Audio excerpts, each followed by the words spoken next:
Hey, what's up everybody? We are back today with another Gwent card collection quest. This time we're out on the Skellige Isles doing the secondary quest called Shock Therapy.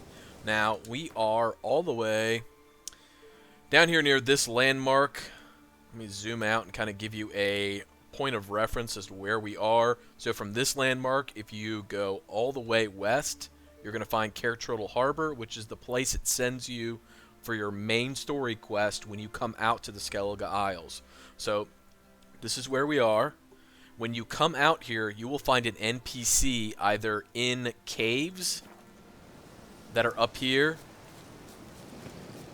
underneath this like hill. There's like little hovels that have been carved out, or wandering around, but the NPC has a marker over his head. And when you see him, you can pick up the quest from him, and he's going to tell you to come over here and help this druid get his voice back. So the quest says, Shock Therapy, help Egil recover his voice by giving him a scare.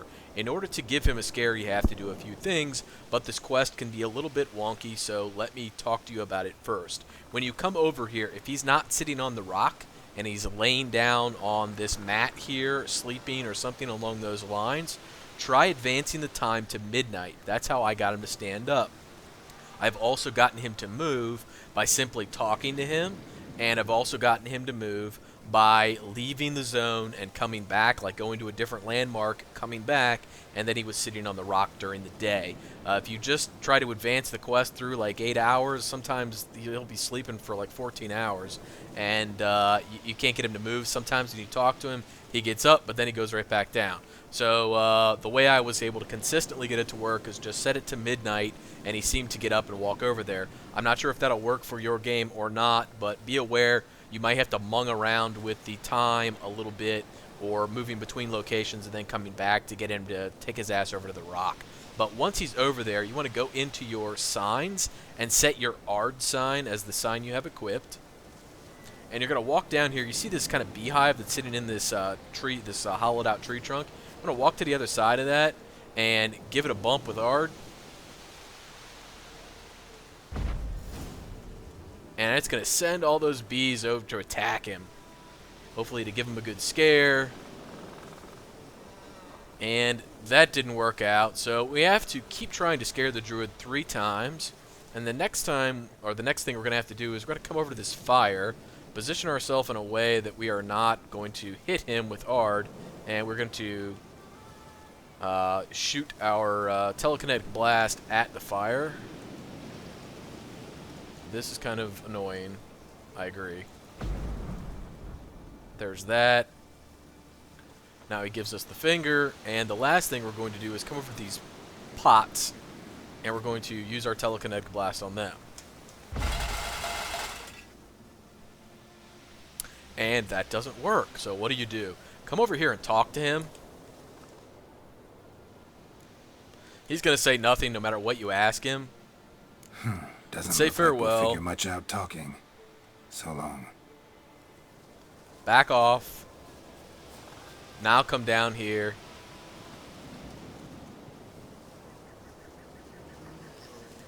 And hit the pots.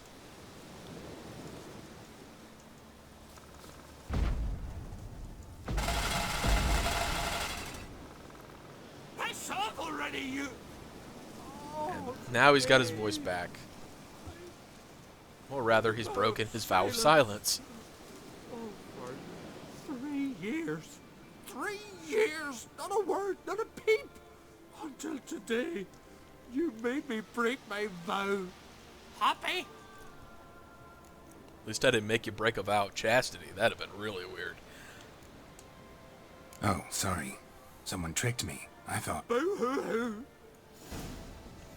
Okay, so now that we have made him break his vow of silence and we find out that it was just a big joke, we're going to head back up towards the caves, and inside we will find our quest giver, and once we speak to him...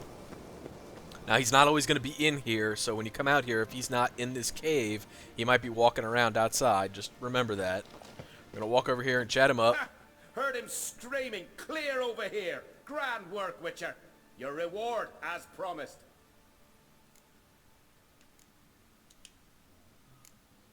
How about that? Beard down to his waist and a toddler's sense of humor. Good luck to you. Alright, so the quest shock therapy gets completed. We get 75 experience points for it.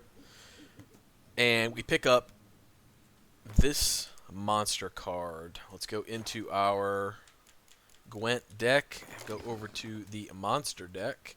Scroll down here. And we picked up... Christ, was that Scoia'tael?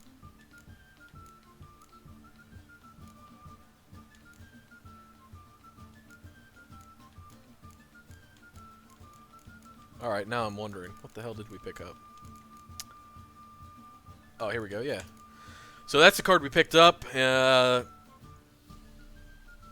special abilities, but it's nice to have another 10-point hero card in the Scoia'tael deck. The Scoia'tael deck has no spies, so it's kind of it's offset by other things.